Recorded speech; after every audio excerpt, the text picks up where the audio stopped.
Hello, I'm Tom Williams from the Fort Huachuca Public Affairs Office, and this is your Fort Report. Responsibility for Raymond W. Bliss Army Health Center changed at a ceremony in Barnes Field House on Fort Huachuca.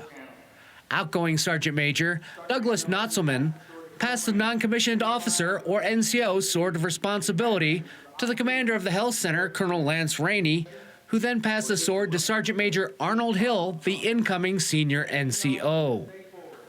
The health center commander welcomed the incoming Sergeant Major. You join an outstanding team. When I say, and I've said it many times before, this is the best place in the Army. I mean, Sheila, welcome to the team as well. This is a great place to live and a great group of people to work with. And the incoming Sergeant Major addressed the gathering. This is one of the best kept secrets in the Army. People don't want to come here, that's just because they haven't been here yet. So get the word out. You need soldiers to come here and put it out. Let them know. Don't keep that secret all to yourself. Once again, everybody, thank you very much. And then Sergeant Major Notzelman retired after more than 30 years of service.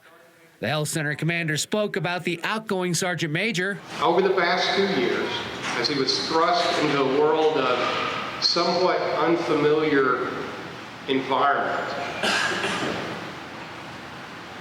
he always met the challenges with a positive attitude.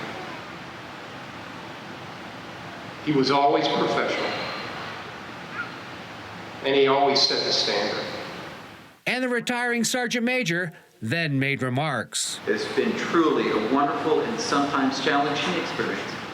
I wouldn't trade it for anything else. I'd like to acknowledge my parents for the great values they taught me, which are very similar to the Army core values. In other news, Fort Huachuca held a safety fair to kick off the annual 101 Days of Summer Safety campaign. We're trying to raise awareness. People a lot of times it's an education piece where people just don't understand what the hazards are, out in the general public. More than 25 agencies and vendors from throughout southern Arizona set up displays to offer information on how people can stay safe and healthy. We got kids playing outside and stuff, and we want them to be careful around overhead lines, flying kites.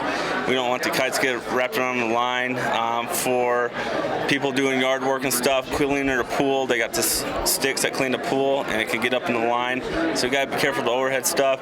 But in underground too, people are digging in the yards and planting plants, and we don't want them to dig up the secondary voltage lines or high voltage lines. So barbecues, that's exactly why we wanted to do this, because barbecues are where people like to abuse temperature control of the food, put them out there and the heat starts affecting it, and then you ingest it, next thing you know you feel sick the next day, and that's a foodborne illness. Even if it's at the lowest level, you can get sick from it. The Fort Huachuca Summer Safety Fair, helping to ensure members of the community make it through the 101 critical days of summer between Memorial and Labor Day injury-free. That'll do it for this edition of the Fort Report. Have a great day.